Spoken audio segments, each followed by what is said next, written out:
I'm Al McFarlane. Welcome to Conversations with Al McFarlane.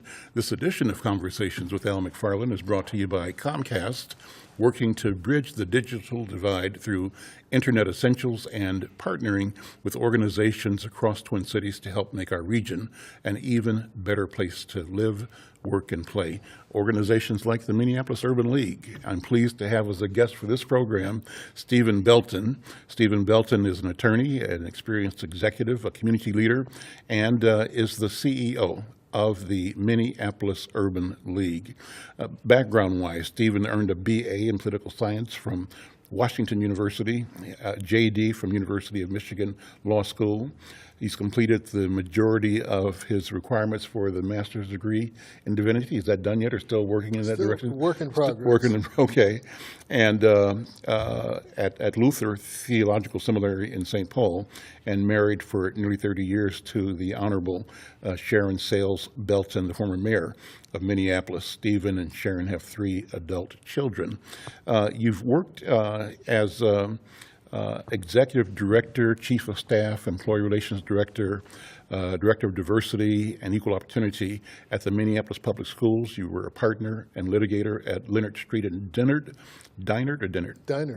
okay, where you specialized in employment, product liability, and family law. And now you are providing just tremendous and valuable leadership as president and CEO of the Minneapolis Urban League. You've worked with the Urban Coalition, you've worked with the Council on Black Minnesotans, and you currently serve as a youth minister, and you're a preacher at the United Methodist Church in South Minneapolis. That's wonderful.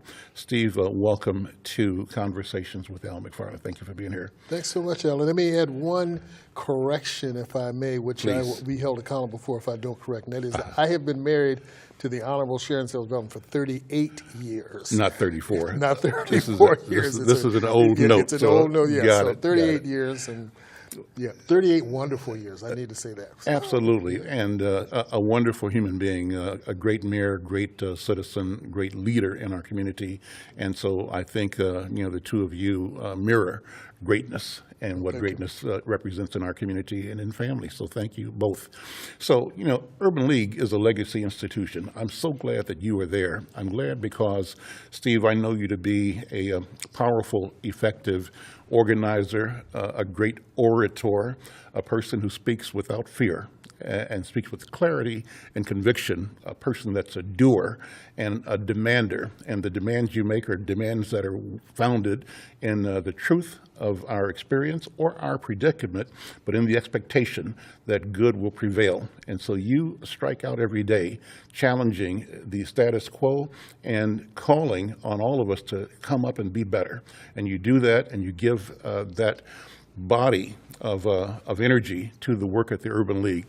So that's my personal introduction of you. Speak to that. What drives you? What's the mission now as the leader of our legacy institution, the Minneapolis Urban League, I think soon to be Twin Cities Urban League? We are relentless and unapologetic advocates for equity, justice, and power for African descendants in the Twin Cities. And each of those words in that mission statement, it was deliberately chosen. So relentless and unapologetic, because the forces of white supremacy and racism are relentless and unapologetic.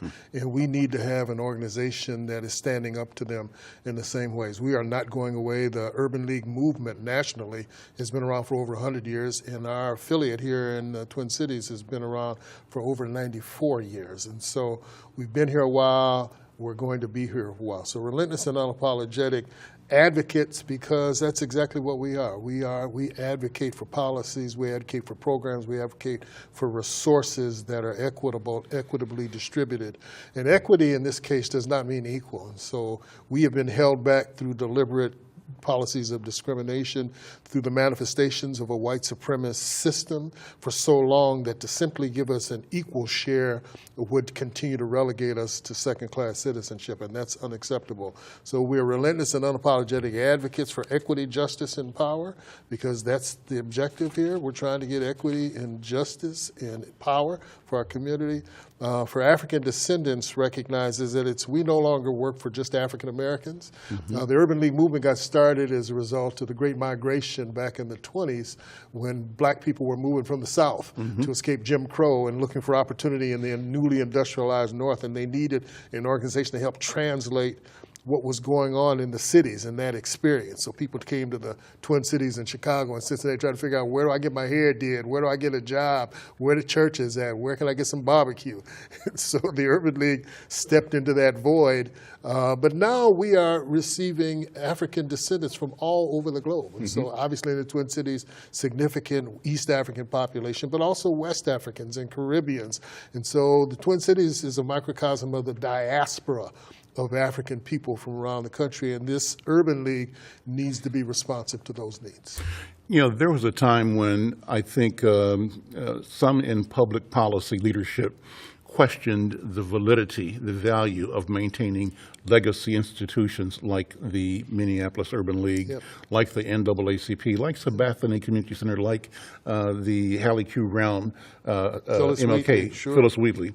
And the premise was, we've arrived at the society where we don't have to recognize or speak about racial identity, racial problems. But you and I know that that is not true. It's a lie on its face. It is. And those who perpetrate that thought have an intent, and the intent is to further marginalize and deny genuine opportunity engagement and deny the sharing of power with those of us who are making a demand for power. Speak to that. So if I had my preaching hat on, I would say it's a lie of the devil, and I rebuke it.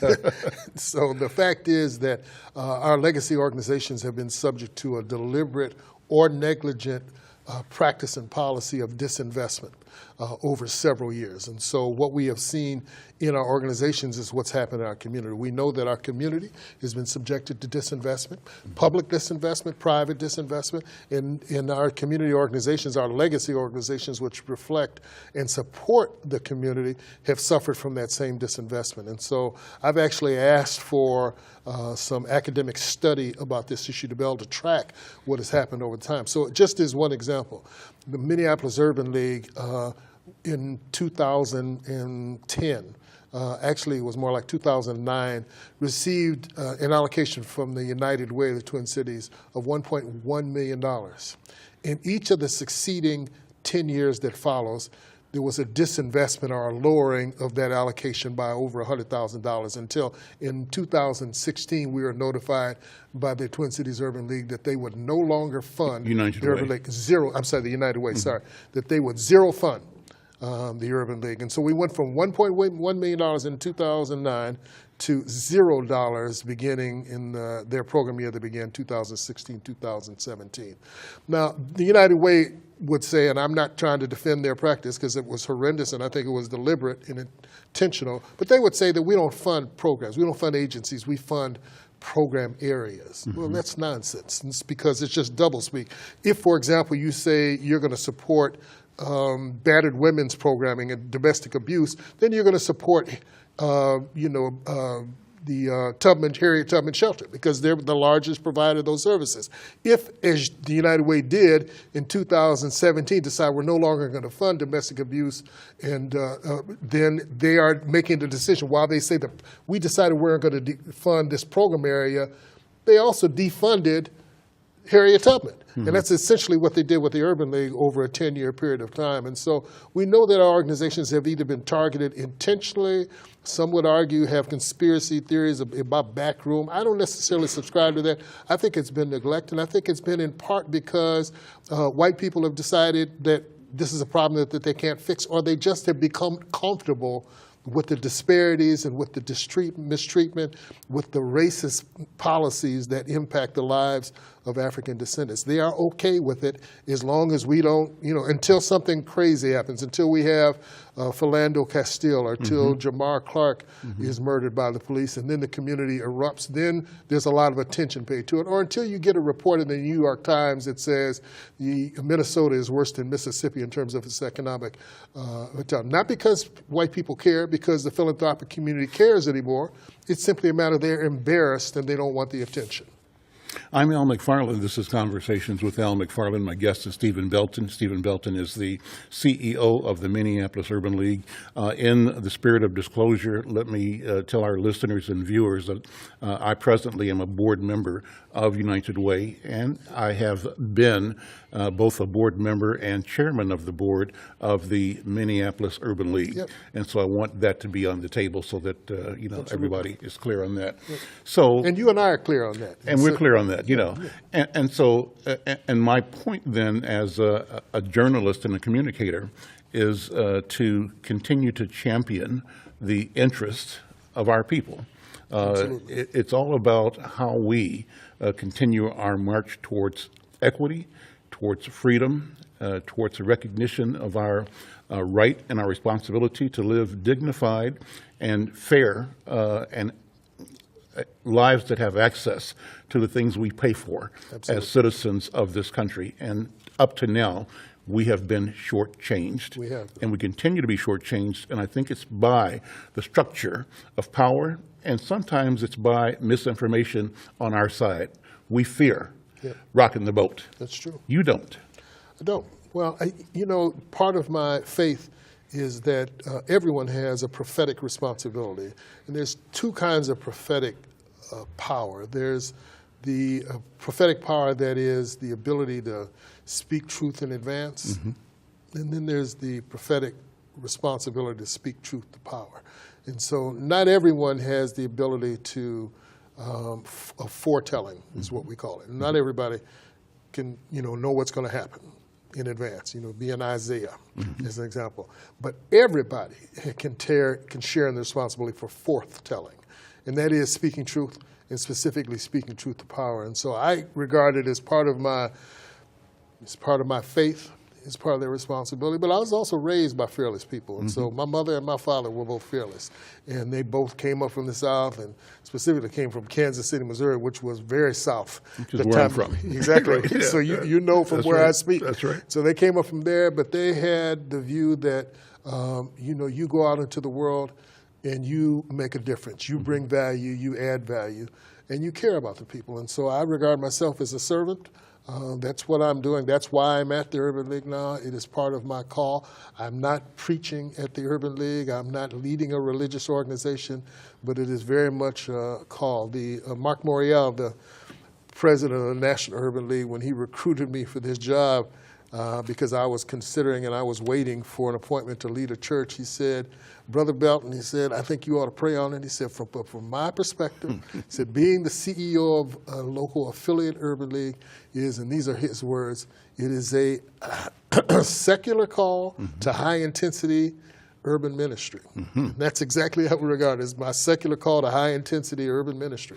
You're looking at expanding the organization to cover Twin Cities as opposed to just Minneapolis. What's the status of that? So our board of directors is looking and is reviewing change of bylaws. We have to actually change our bylaws and our articles of incorporation because our bylaws are written for us to be a Minneapolis-based organization.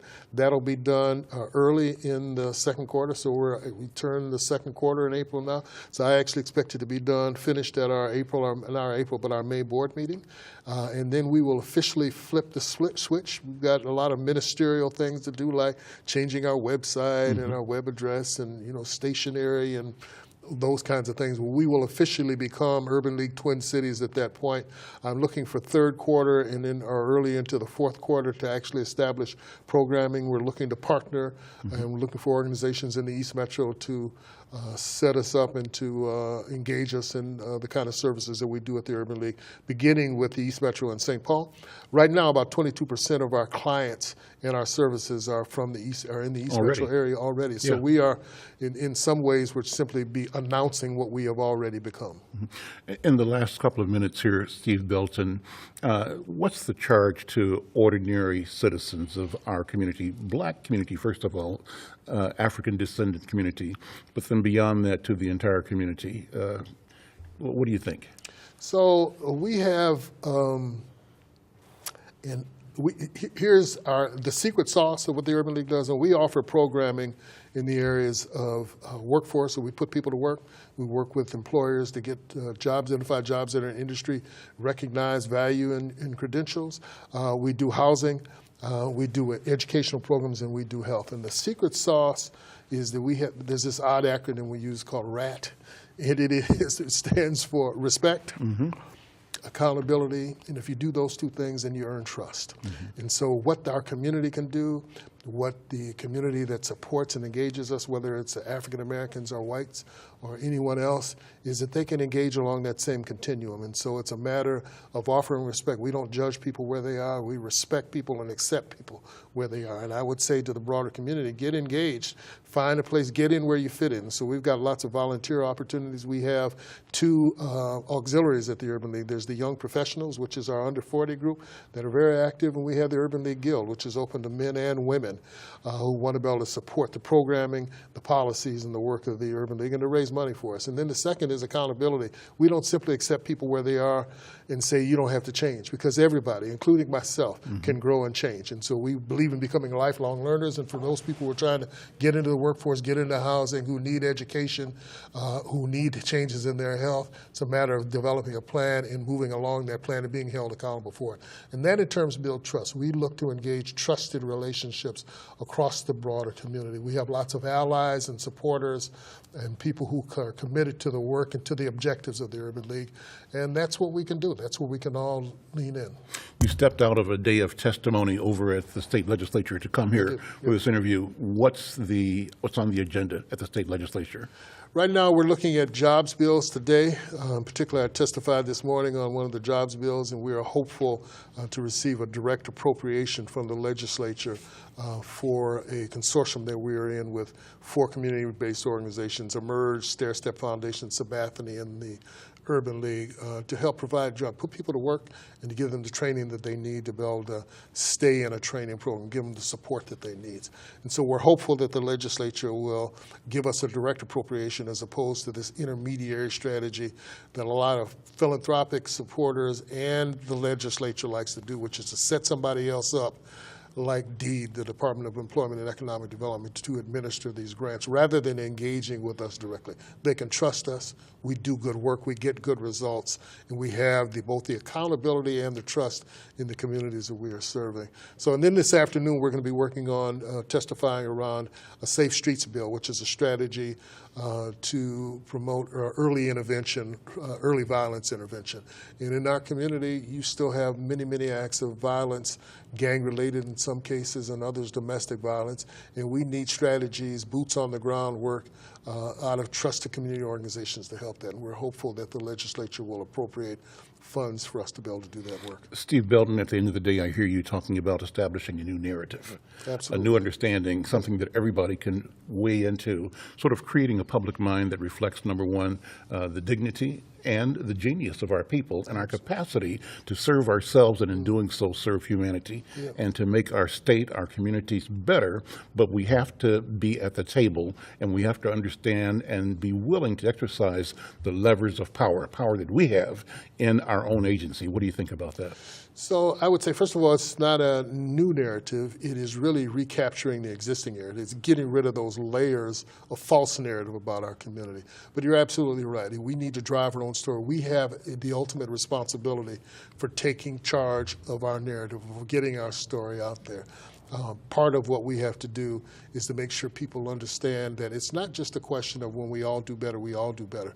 There is data that shows when African Americans do better, because we are at the bottom of these social indicators, then everybody does better. And so it makes think it is cost effective to invest in the challenges that are affecting our community.